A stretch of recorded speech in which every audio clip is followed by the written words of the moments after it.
because And it really you depends could, what the source of your obesity is. right, One of the right, sources that of my obesity was chronic pain. I was in constant chronic pain, and it's only now that I'm aware. Oh, I need orthotics. right. I was in chronic dental pain, but I was in constant pain for so long that it didn't even occur to me. Well, maybe I should have that tooth pulled, and just Right. these of things. Lack of sleep, lack of good sleep. And then, Uh, of course, all those things are compounded as you start gaining weight, you're going to have more pain. And so then you're dealing with that even more than what you were dealing with before. It's just kind of like goes in this vicious circle.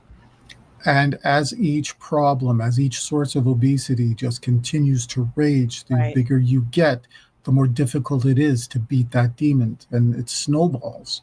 Right. So when I used to look at people who were, hundreds of pounds heavy, like I became, I used to wonder, how can somebody become that big? And then I became that big.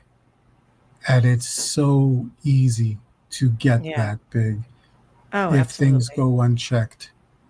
Yeah. And that's that fear. I'm still living with that fear every day.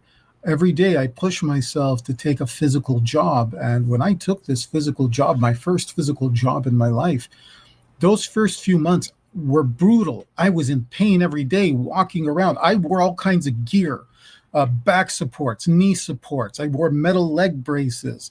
I wore all Right. kinds of padding. Now, I don't need as much of it now because I've lost more weight and I've built up some more muscle.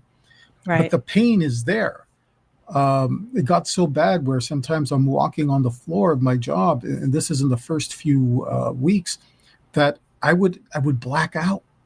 I could like everything would go black, and I would see dots, and I would just hold on to something and just breathe, trying to breathe through the pain. That's how bad it got. Wow. A funny story I like to tell is this was probably about a month